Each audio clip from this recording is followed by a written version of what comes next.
All right, we're going to go ahead and begin. My name is Jill Buck, and I'm one of 3 of the members of the Executive Committee for the K-12 Technical Council. My fellow members are Debbie Dodson with the Carton Council and Christine Flowers, who's with Keep California Beautiful. And it's our pleasure as a team to welcome you in joining us at this month's webinar for the K-12 Technical Council. I'm very excited to have Daria Sufi with us. She's representing the San Francisco Unified School District. Their sustainability office has some amazing things going on, not the least of which is their journey toward zero waste. And I'm really excited to have her share her journey with you.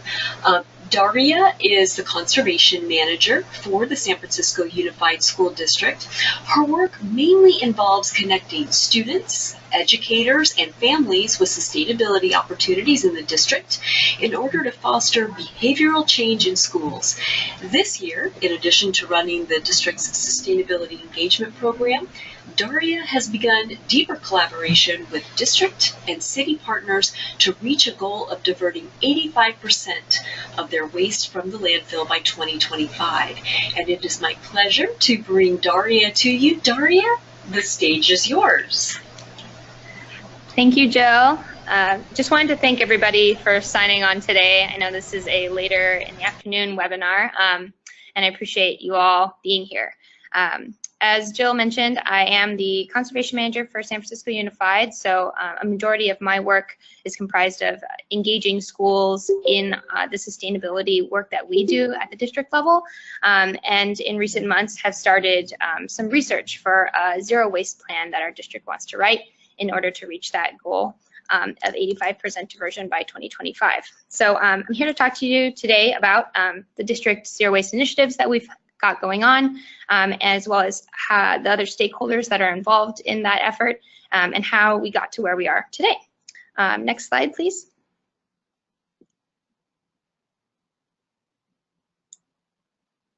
Okay, so perfect, thank you. So I just wanted to start going through a bit of the history as to how we got to our current diversion rate of 65.8%. And then I'll dive a little bit deeper into some of the stakeholders' roles and their various projects that have led us there. So next slide. So in 2002, there was a citywide audit conducted, and that showed that the district was diverting at 30% of our waste. The city was diverting at 63%, which was really great, but did not look so great for the school district. This made sense at the time. The only education outreach that was being provided to schools was provided by our waste hauler ecology. They were kind of going into some of the cafeterias and offering various support to our district schools. And then our city department of the environment, they also had a really extensive education outreach program, but they were providing that to all schools in San Francisco. And so it's a ton of work, and you can't get to all of them in every year. So that diversion rate kind of made some sense. The district itself did not have a universal program for waste or outreach at that time. So next slide, please. In 2003, a board resolution was passed, and we set some achievement goals for the district. So it's fine print there, but we wanted to reach 50% diversion rate by 2006. By 2015, we wanted to hit 75, and then 85 by 2025, which is what we're working toward now. Next slide, please. So in 2003, the school ed team for the San Francisco Department of the Environment acquired a new director, and that really bumped up the diversion rate for the district. A lot of what she did was kind of revamping their existing organic collection program. The city audit that was conducted in 2002 really showed that if an organics collection program was instituted, we could really bump our diversion rate up by a lot, because a lot of what was in the trash could just be taken to the landfill. Taken to the composting facility. So an organics collection program was started, but the new director kind of wanted to reframe a lot of it. So she changed the name to the Food to Flowers Lunchroom Composting Program, and this new purpose was connecting students with like the the reality of what composting can do, turning food into flowers. She identified a new mascot, Phoebe the Phoenix, which is a female animal mascot, and it was not only kind of representing the San Francisco city as a whole, because that's also the mascot of on our seal. It was supposed to show everyone that you have the power to kind of transform the world for the better, because phoenixes kind of represent that transformation. So this new messaging around loving nature, protecting nature, zero waste is the way to do that, was really worked well in the district. And they also kind of reframed the program. The organics collection program was mostly a train the trainers program, where they go into the schools and train a class or some students to train the rest of the school. She wanted to shift away from that and kind of create this universal messaging and around social norms. And so they'd give school-wide assemblies, classroom presentations, creating universal signs for all of the bins that would be in all of the different schools, creating commitment posters and banners, and I'll explain more about that later, but it was a really big shift, and it bumped our diversion rate for the district up to 40%, which was huge. Next slide, please. And it wasn't until 2008 that the district acquired a sustainability directorship. The mayor at the time really worked hard with our board, with some of our board members, to advocate for this position. And he pulled together the Public Utilities Commission and, again, the San Francisco Department of the Environment, and really they all together saw a need for this position to be created, and acquired some funding through the PUC and then the Department of the Environment to fund this position. And that's currently how the directorship is funded till today. I can explain more about what our office does later, but it was really pivotal to have this position created so we can have some sustainability work start from within the district, not just from the outside. Next slide, please.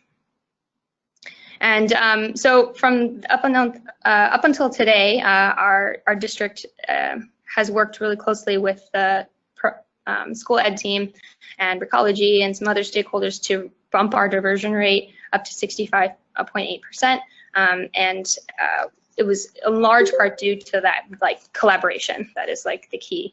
So I'll explain more about that as I move through the presentation, but that's a bit of our history. Next slide, please. So as I mentioned, collaboration was huge in us reaching our diversion rate, and I think will be as we continue to move forward. And 4 of the main stakeholders that are involved in that process are pictured up here. I've mentioned the San Francisco Department of Environment School Ed team. Their role is mostly education and outreach to all the schools. Our San Francisco Unified Custodial Department are the awesome team members working boots on the ground, eyes on the ground at our schools. They are also essential. The San Francisco Department, or excuse me, SFUSD Sustainability Office, our job is kind of to create that buy-in at the school level, communicating what's going on to all the school sites and the admin at those sites. And then Recology, of course, does they're our waste hauler. They do a lot of the pickup, and they provide a lot of great data for us to use and communicate to school sites. And not pictured here, but who has recently kind of joined into the zero waste efforts has been our Student Nutrition Services Department. They have a lot of awesome stuff going on that I'll explain later in the presentation. They just recently joined, so I didn't get a chance to picture them here. Next slide, please. So I'll start with the school ed team and some of the work that they do. Like I said, their main job is to provide education around composting and recycling to all of our schools. The team itself, the department itself, is managed by Tamar Hurwitz, and she has 1 coordinator working underneath her, 2 associates that serve for 2 years, and then 2 aides. So it's a team of 6, and they visit about 25 or at least 25 schools throughout the school year, providing these type of resources. And they're also a really great collaborator because they're constantly providing feedback to our office because they go out and visit all the schools. They're working very closely with our custodians. So an awesome collaborator to have. They part of their the resources they provide are pictured up there. They offer these school-wide assemblies with the mascot that come and visit and put a face to composting, recycling for the kids. They have these commitment posters that the kids sign at the end of these assemblies, showing their commitment to composting, recycling next time they're in the cafeteria. And then this universal signage, again, that is at other schools. So when students, transfer schools or when they go up the grade levels, they'll see this signage throughout the district and kind of know what it means. Next slide, please. Some other materials and support that they provide are the compost monitor trainings and aprons. There's one of the associates right there providing support in the cafeteria. She's modeling how to be a compost monitor with the apron on and helping the students sort their waste as they move through the line. They also help the schools set up their cafeteria waste stations. They will come into a cafeteria, kind of observe what's going on, and make suggestions as to how students could move through the waste station on their way out the door to recess or to another class. And that's really helpful because they have the experience, they've seen what's happening and what works at other schools and can kind of share that information. Next slide, please. And in addition to those other resources, they provide classroom presentations with these adorable little waste bins that kids really get into, and kids get to practice in the classroom how to sort waste, and it shows them that how important it is because they're taking up this class time to do this, and the teachers invite them into the class to do this. They also offer a really extensive curriculum online that's available for teachers to access if they want to teach about waste on their own or assign some sort of homework. And they offer free field trips to schools to the transfer station so that students can really see like where their waste goes and everything kind of comes full cycle. So lots of really great support from the school ed team at the Department of the Environment. Next slide, please. This is our director, Nick Kessner, and as I mentioned, he came into the office in 2008, and he was tasked with a lot of different responsibilities. He was the director of sustainability. He was responsible for helping reduce waste, conserve water, promote sustainable transportation, reduce energy use at schools, and even some green schoolyard work. So he really was looking for ways to expand his reach. And so luckily, there were a lot of different parties already working on waste in the district and have been for some time. And he saw the need for everyone to kind of convene. So these waste stakeholder meetings began, where the members of the Department of Environment, Ecology, Nick would attend, and Custodial brought everyone together for, I think meetings would occur every quarter for an hour to an hour and a half. And they still happen up until today, and they're really great spaces to share best practices and shorten up lines of communication between each of these stakeholders. And so if the Department of Environment sees something that's going on, they can speak directly with the custodial director, one of the custodial supervisors at these meetings, and kind of clear things up. We also rotate these meetings through each of the stakeholders' offices, and there's always snacks provided. So it makes it easier for us to attend this hour-and-a-half long meeting and share what each group is doing. Next slide, please. So those meetings started, and what Nick was hearing a lot of from the custodial department and SF Environment and the schools was that there wasn't a lot of buy-in from the sites. Principals it's really essential to have principal support. When you're trying to increase your diversion rate, you can teach the kids all you want, but if there's no people there to continue the practices at the school, that information just kind of gets lost. So Ecology started sharing these more detailed diversion reports with us. This is a snapshot of what they would look like. You'd see the school on the left and the diversion rate each month, and you can kind of see if you've shifted or not. It worked all right. Some principals would check the reports, and if they saw their diversion rate kind of plummeting or something was wrong, they'd reach out to Nick and ask what they could do, or start requesting more assemblies or trainings from SF Department of the Environment. They'd ask for more support, but a lot of principals weren't responding, so it was kind of half and half. Next slide, please. So we had some internal goals set for waste from the board resolution. We also had some internal transportation goals, and just last year we passed a carbon reduction resolution for the district. So lots of sustainability goals were being set. Not a lot of it was being communicated to the schools. And so just last year we decided, our office decided to have kind of more of a universal messaging around like what our office is doing, what the district is doing, and as a way to get schools bought in and create some transparency, because we pride ourselves on being a sustainable school district, but it's hard. A lot of people at the sites weren't aware of what we were doing. So we wanted to share this information and share the data, but kind of in a more aesthetically pleasing way. So next slide, please. Once we identified these goals, these sustainability goals across the district that we were working toward, we created a sustainability snapshot, and this was used through the dashboard of Tableau.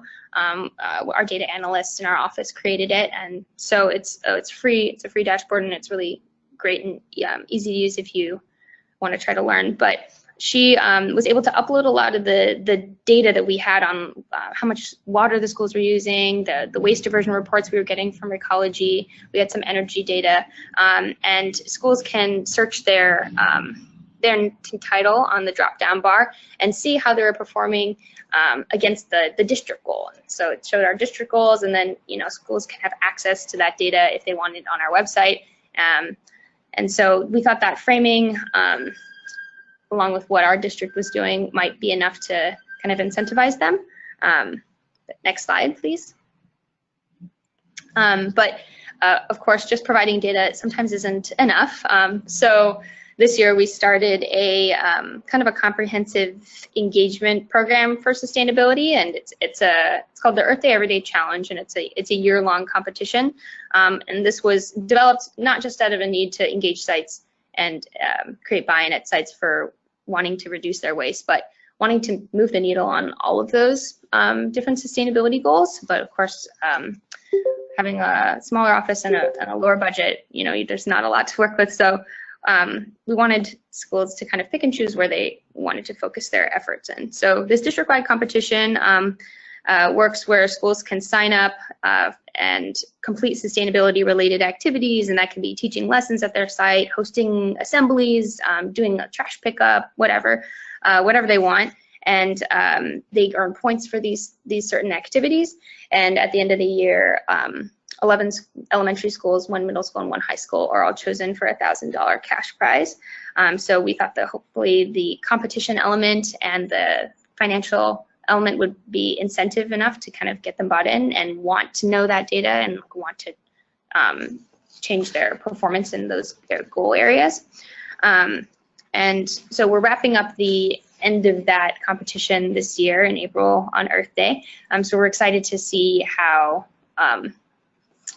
the culture at the schools changed in reference to sustainability, because the goal of this first year challenge was mostly just to excite people on sustainability and show them that teachers and principals and parents and students, since they can all earn points in the challenge in various ways, it's really broad, everyone can kind of make a difference. And so we're eager to see how that goes. But that's kind of what our office has done to create buy-in at the sites. Next slide, please. So I'm moving on to our custodial department in the district. They've been the longest standing district stakeholder in this waste collaboration with Ecology and the Department of Environment, helping alongside them to reduce trash in the district. And so, next slide, please. One of the first initiatives that they started working on with those other stakeholders was in 2000. We started composting in the cafeteria, wanting to try to see if we can move a lot of the trash that was going into the landfill into the compost. And a lot of custodians stepped up to be the champions at their sites. They've received a paid stipend provided by the Department of the Environment if their diversion rate reached above 50%. And a lot of that was due to the custodians helping in the cafeteria, helping the students sort, talking with the Department of Environment on how to make that better, those systems better.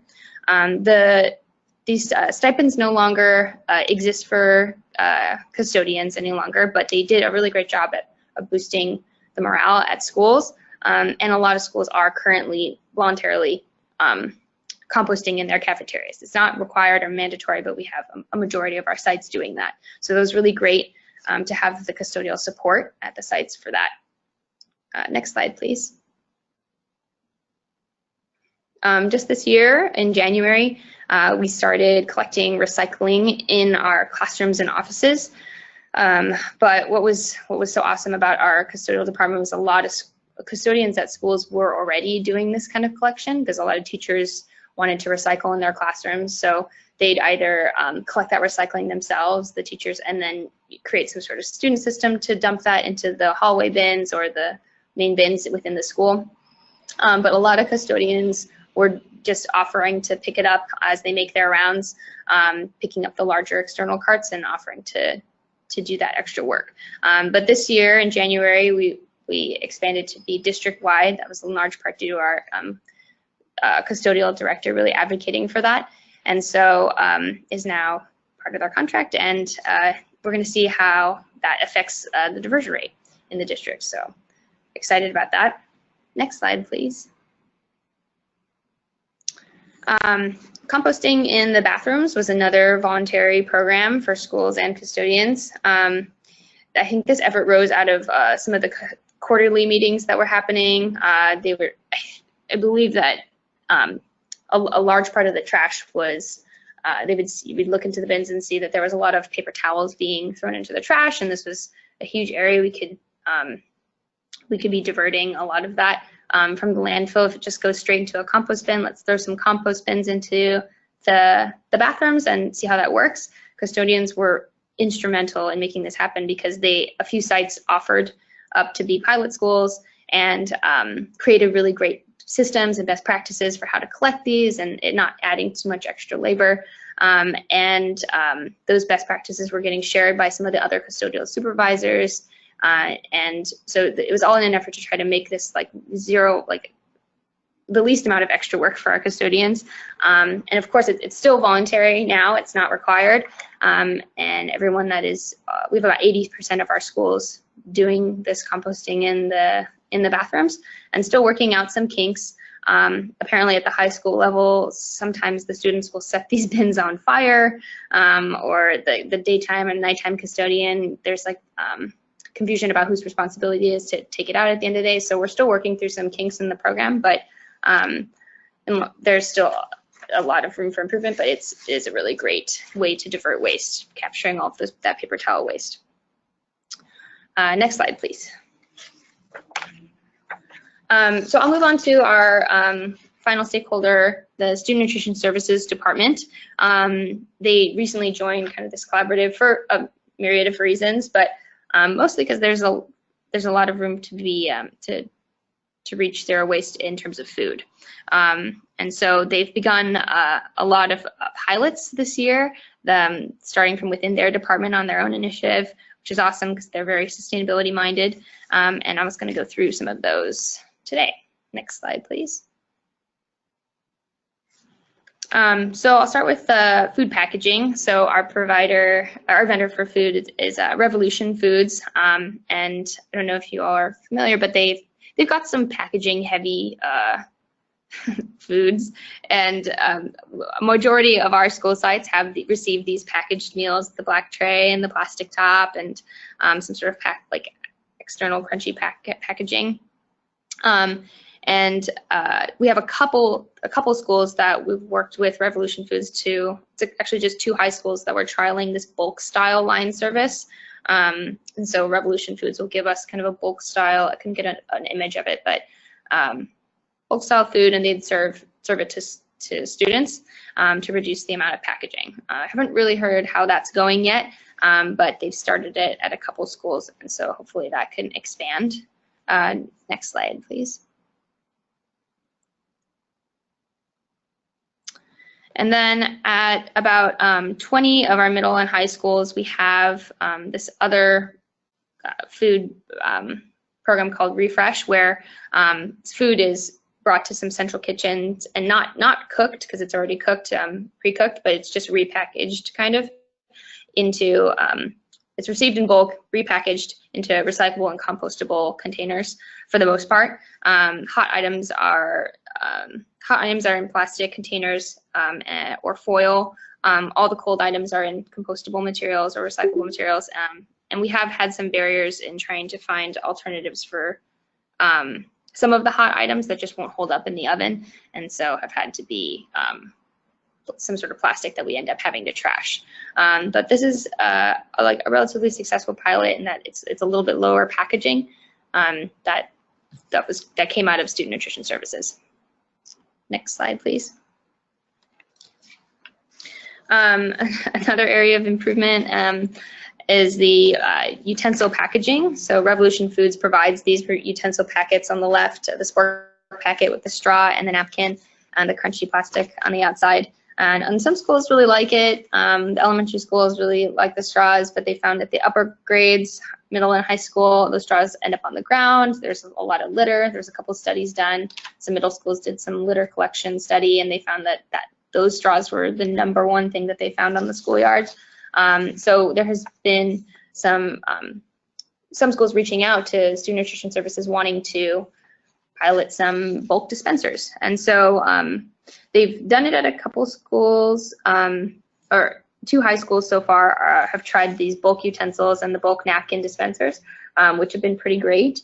I think the only thing that we will want to work on if we move it district-wide is to do some sort of messaging around why we're switching over. I think it seems kind of evident, but so that we would avoid the excessive clicking of the dispenser from some students. I don't know why. It's hard to know why that happens. It's a little frustrating, but we've worked with Revolution Foods to offer us 4 more of these bulk dispensers at no cost, no extra cost, that we're going to start piloting at 2 other middle schools and 2 other high schools this year, and with some sort of environmental campaign, hopefully led by the students. So that's currently happening right now. Launched 3 of them a couple weeks ago, and waiting on our 4th site. So that's pretty exciting. Next slide.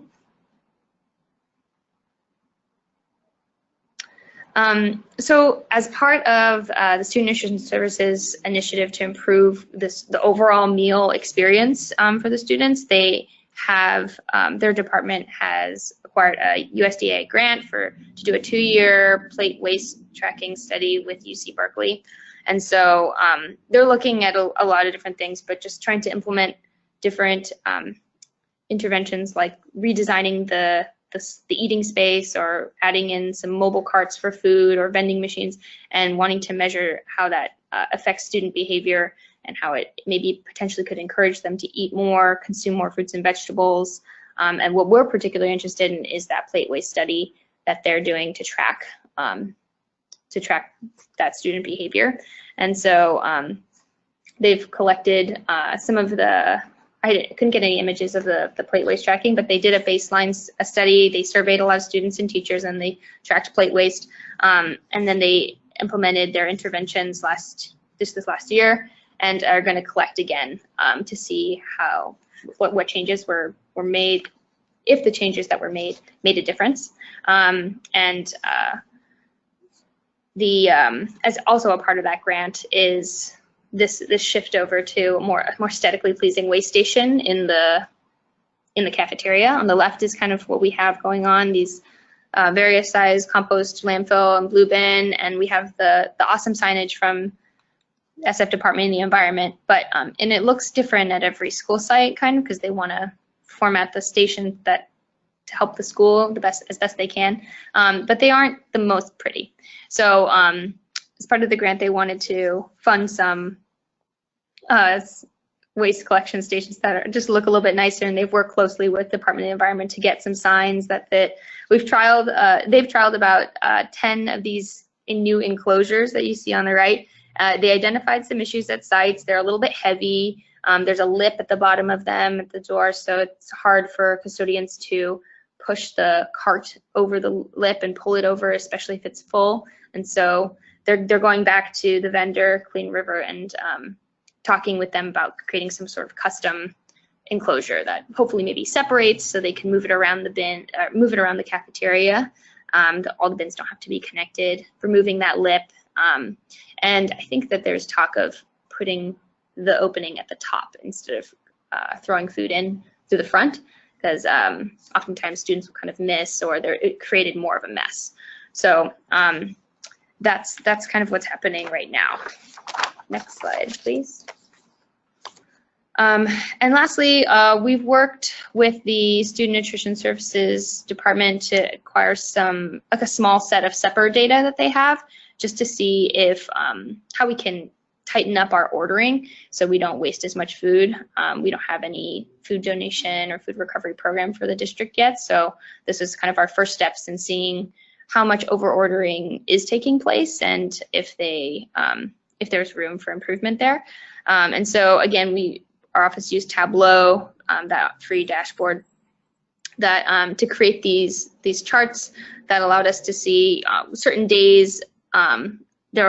This is only three months worth of data, but on certain days you'd see spikes in how many meals were over ordered. You can go back into the menu and check to see what was served that day, and found out that on hot dog day and chicken taco trio day, there was a lot of over ordering happening, which was surprising because working at the schools, you know that hot dogs and the taco trios are really popular food items. So maybe what was happening was the nutrition services workers could be over ordering in anticipation of overflow, or maybe we're over ordering by too much. And so this data really allowed us to see like by how much, and oh, actually they're kind of overcompensating. So and on the right you'll see is like kind of I think they call it like a heat map in terms of energy conservation, but it just showed the darker squares are where more of the over ordering was kind of taking place, and so you could kind of see on the last day of October on Halloween, there was a lot of over ordering. So something's happening in the schools where kids aren't wanting to eat as much or aren't eating a lot of the school meals on Halloween. Maybe they're having too much candy in the classrooms or too many parties or something. So the data provides a really good insight to allow us to investigate a little further. And so we've shared this dashboard with the Student Nutrition Services Department, and I think they have plans to share it with their supervisors so they can kind of check into it. But we need to have a system for uploading that data on a regular basis so they can keep referencing it. Next slide, please. So that was kind of an overview of like all the stakeholders that are working on waste in the district up until now. I've just been, for the past, I don't know, 4 or 5 months, have been kind of conducting some interviews with these stakeholders, hearing what their best practices are, hearing what practices they have in place currently, and where they see improvement. And so it's just been a lot of research up until this point. Some next steps for us as a district, and still have a lot more to add to this, hopefully. But we want to continue these quarterly meetings, because obviously this is just where the magic happens. Everyone's bringing everything to the table that they've seen, and we can collaborate on how to move forward. So the quarterly meetings have been really successful.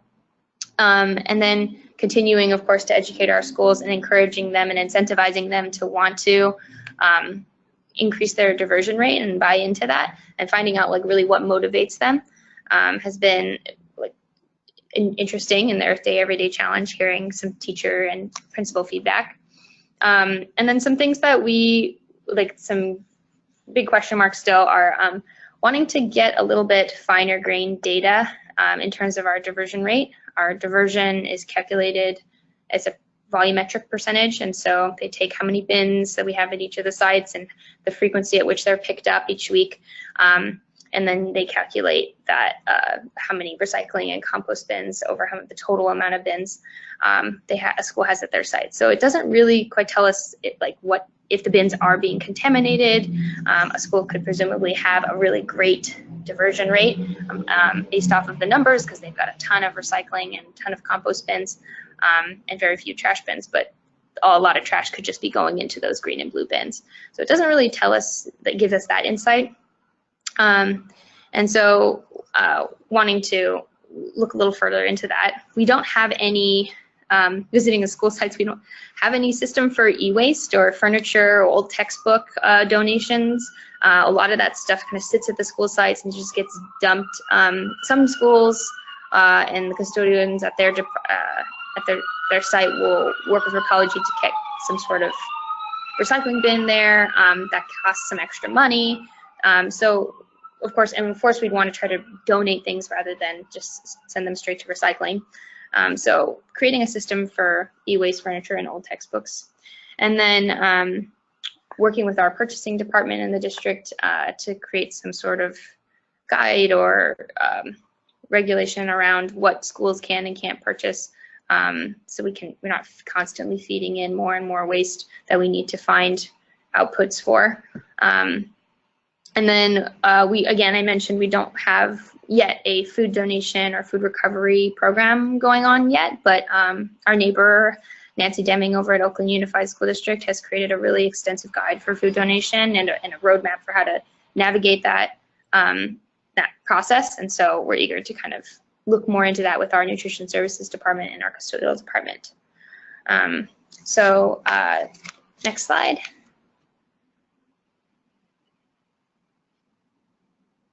That is the end of the presentation. I tried to keep it pretty short, but thank you again for your time. And that's our contact information. Our website isn't fully developed yet. It's mostly our competition website.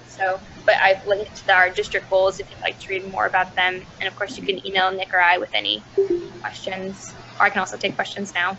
Yeah, we're going to do that, and that was terrific, Daria. What's really great about doing these webinars is that we get to see how different school districts, different cities, different counties have lots of different pieces of the puzzle, and as you mentioned, Nancy Deming, she was our last webinar speaker. We have that recorded and available to everybody who's on the call today.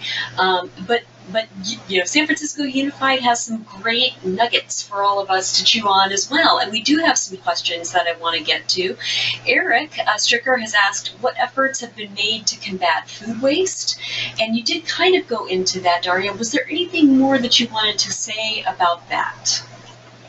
Yeah, to be honest, I think a majority of our education and outreach is provided by the Department of Environment, and they focus a lot on wanting to protect nature by composting and recycling, but they do include a lot of like reducing and conserving, just being responsible with our resources, and so there is some education about not being wasteful, but in terms of food recovery and donation operations, we don't have a whole lot of that going on. Again, the Tableau reports and kind of looking at the data to see how much food we're wasting is kind of where we're at. We're wanting to really see where we can make the biggest impact. If it's upstream or at the end of the stream, probably it's going to be at both, trying to reduce the amount of overordering that we're doing, and then of course finding outlets for the food that we don't end up eating. That's about where we're at right now. So not too far, but hopefully going to make more progress later. Gotcha. Sounds great. Adam Ringler has a good question. He says, just curious as to how paper towels are composted from the restrooms. Are they mixed with food waste? He says, in San Diego, paper towels are okay if they're from the kitchen, but not from the restrooms. And he says, in advance, thanks for any input on this question. Oh, that's interesting. I didn't even thought about that. Yeah, our compost is just mixed in with our regular, all the other organics that go into the green bin. The paper towels are mixed in with the other organics, so it's taken to our composting facility at Jefferson Prairie by Recology, and they think they mix it all up. So they haven't given us any rules about whether or not we can incorporate those paper towels. I'm sure they were part of that conversation. I wasn't a part of the working group when they established that, but they come to all of our meetings and we talk about composting the paper towels in the bathrooms, and they haven't really mentioned anything about that. So, well, and it's a case in point how every municipality is a little bit different. You know, what's recyclable in one town, maybe, you know, maybe there's not a market in the county over, and those types of things. And having those quarterly meetings that you guys have where you get all of the stakeholders together is so crucial, because if that were a problem to put your paper towels in with the rest of the composting, Recology would have mentioned that straight away. So Yeah. that's such an important takeaway, is those quarterly face-to-face meetings. I love that. Casey Paulino has a question, and I told you, Daria, this was coming. How is the San Francisco Unified School District Sustainability Department funded? Don't we all want one, and how does that happen? What can you tell us about that, Daria? Yeah, so our office, I didn't really get into like how many people that are in our office, but we are lucky. We are a 7-person office, but that was not always the case. It was Nick alone, our director, for a very long time, and it didn't grow to 7 until I'd say 2 years ago. He first found some funding. He really took advantage to fund 3 of our positions with Proposition 39 California energy efficiency funding. So if all of you who are in California and haven't taken advantage of that, they have what they call, like, I think, energy manager or conservation manager funding. And so as you can see, a portion of what I'm doing is zero waste, but a majority of it is to try to engage school sites in all of those areas of sustainability. And you know, energy conservation is one of them, so I can be funded by that position. Our energy manager is funded by that position, and our data analyst, who analyzes a lot of our energy data, she's funded by Prop 39 funding. And so I'd say really take advantage of that if you haven't already. And then our other Nick's position I mentioned was in part funded by our Public Utilities Commission and the City Department of the Environment. And the mayor, it was helpful to have the mayor and a board member kind of really advocate for funding and for that position, and saw the need for that. And then we have a couple other positions that work on transportation that I think are funded through, one of them is like I think it's a Climate Corps fellowship. It's like a kind of like an AmeriCorps program, so federal funded money that is put toward working on climate projects. And so a lot of her funding is, her position is funded by that. And I think another one is just, I think, our Municipal Transportation Agency for San Francisco. They provide some funding for our transportation planner. So it's kind of a hodgepodge. So it's a mix of lots of different funding sources that Nick, our director, has like worked really hard to try to identify and make the case for. So I'd say just kind of be strategic and rely on your city entities if you have them. Excellent. That's good information. And, you know, for a lot of us who are, you know, steeped in the recycling and waste diversion world, of course there's energy savings to be had. If we take our waste diversion numbers and we use EPA-sponsored environmental benefit calculators, we can get information on how much energy and how many BTUs of energy and how many other types of natural resources are being conserved by that recycling. So there is a connection there to be made. So that's excellent. Vicki Rice has a good question. She says, is Recology reporting contamination so that you can go back to the schools and talk to them about, you know, their contamination if they have some problems? And then she also asks, are you requiring all of your school district to recycle and compost under AB 1826? Well, to answer the first question, Recology is, I think, technically required to report when they see like extensive contamination, because they don't want that either when they're picking up the compost. And recycling is currently, I think we're re-upping our contract with them, but currently recycling has been free for us. So I think technically they wouldn't have much of an incentive. They don't get any money from us for the recycling. So if the recycling is contaminated, I'm not sure. But I mean, this is all speculation. So assumably they are reporting contamination to us, but those lines of communication can be a little bit rocky. It'll be a driver coming through and maybe picking something up, calling back to headquarters of Recology, and then Recology having to relay that information over to Custodial. So it's a little bit slower. And so we are have been looking into other ways of trying to shorten those lines of communication. Maybe using some sensors on the dumpsters or the bins to kind of get some imaging or understand what's going on at the sites. And then in terms of mandating recycling and composting, I'm not certain. I don't think that there is any. Well, we have our resolution that's passed that we want to reach these goals, and we need to have programs in place for that.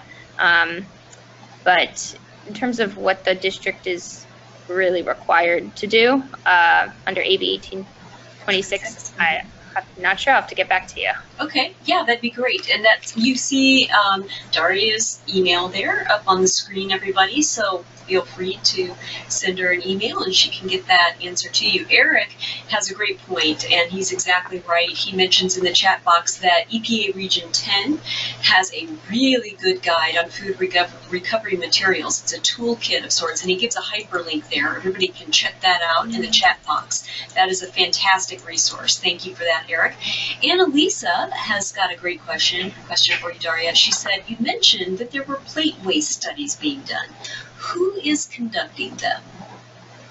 Yeah, great question.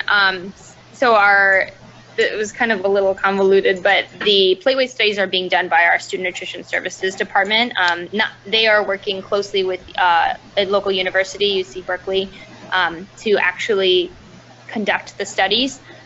So it's not our office, but it's their department handling that. But they're willing to share the data that they have with us. So it's really, really wonderful. And they are paying for that with a USDA grant that they applied for in order to try to figure out how to improve the overall dining experience for students. Trying to get them to eat more and to eat more fruits and vegetables and enjoy lunchtime. And so this is just one part of that study.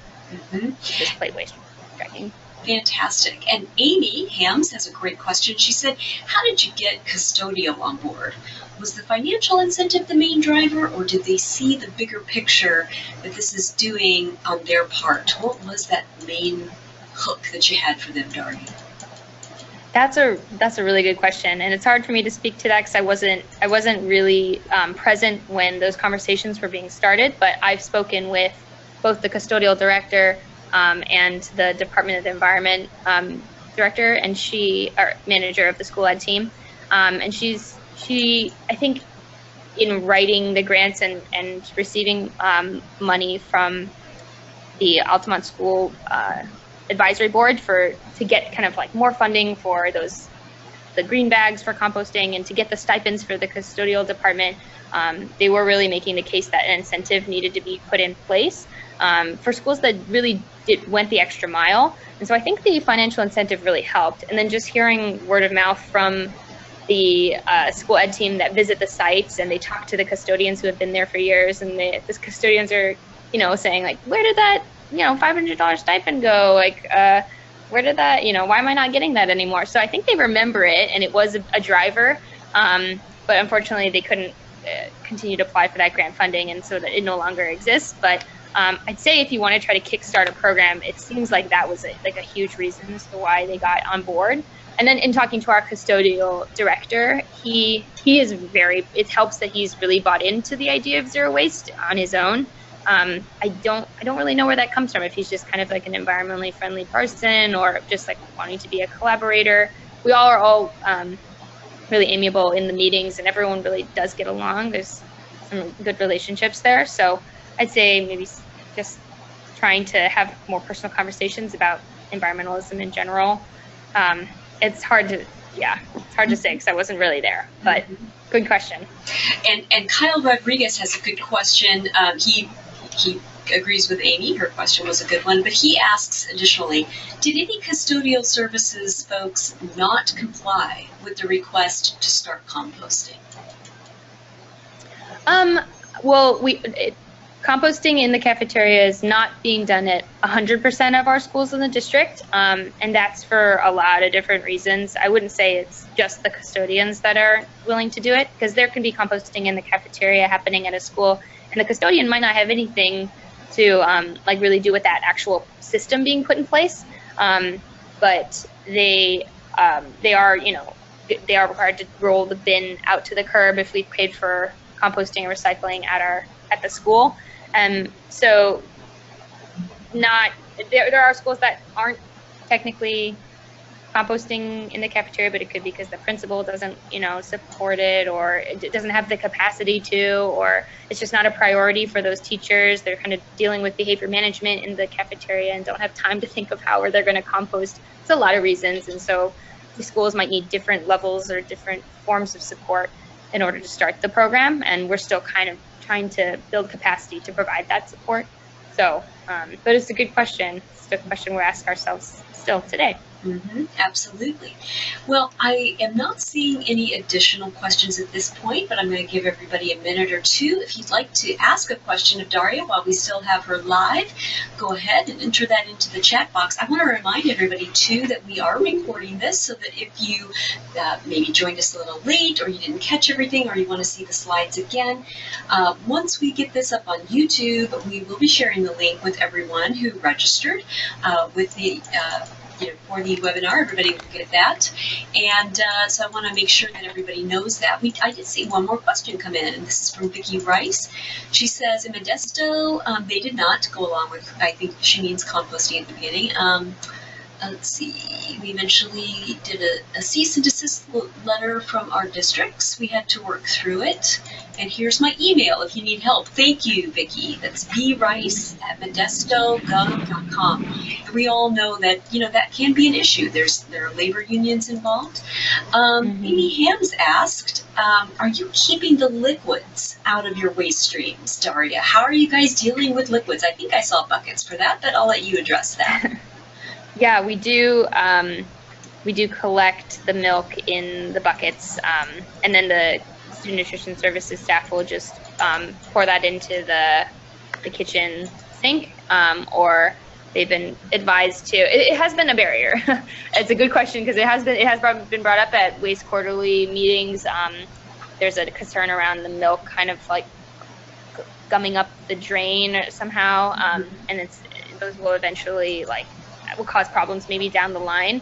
But as of right now, that's what we've been doing, because we've been composting the milk cartons for a while now, and just switched over to recycling the cartons. So we really need the milk out of those cartons, and so we have them dump it into a bucket, and either the nutrition services staff will dump it in a sink, or the custodian will find a toilet to flush it down. But that's, again, just voluntary. We don't require them to do that. But that would be the safe pipe to put it down, would be the toilet. But of course that, hauling the bucket and moving that, it can be, labor intensive. And so still kind of working through those barriers. Yeah, that's not easy when your plumbing is old and you have, drains that maybe are not compliant for any kind of that kind of waste going down there. Linda asks a good question. Your slide, Daria, that was sort and color, she said, are those by grade? Sort and color. Oh, the curriculum, I think. Yeah. That's a great question. They are parsed out. I think that lesson itself is K through 2. The Department of the Environment offers curriculum, I think, up until 12th grade, or that's what they provide education for, and so they are sorted by grade, and of course a lot of teachers are pretty skilled at taking a concept and applying it to their grade level, but I believe that all of that is public on their website, and I can look up their website right now and add it into the link. Okay. If you'd like to take a look. That sounds great. Kyle Rodriguez has a great question. He wants a reminder. What was the website called that you used to track the order of lunches? I think it was Tableau. Tell us again about. Yeah. It's the program. It's a dashboard called Tableau, and I am definitely not well versed in it, but our data analyst is. And so if you want to reach out and learn a little bit more about that, you can contact me, and I can put you in touch with her. And she could probably explain a little bit more, but she just used Excel for a long time and had a lot of data that she wanted to put into, these nicer looking graphs and make things look aesthetically pleasing. And so she learned Tableau, which was, she said, fairly easy. So I think it is learnable. And I'll add the link into the chat box as well. Yeah, I see There we go. Amy's question. There we go. Amy asked the question, can you spell that? And Daria put that into the chat box there. Tableau.com. Well, this has been a fantastic session, and one of the things that we always learn is that the journey to zero waste is not immediate or simple, but we all are trying to move in that direction. It was great to hear how San Francisco Unified is working through their journey. I know that we've all picked up a lot of good tips and tricks. If you have other items, other subject matter that you would like to have us go find the best webinar posts and experts to bring that information to you, be sure to email us. You can send it to me, Jill Buck at gogreeninitiative.org, or any of the other executive members of the K-12 Technical Council. We are here to serve you and get you the information that you need. I want to thank everybody for joining us and thank Daria so much from San Francisco Unified for being with us. That's a wrap, everybody. Have a great rest of the week.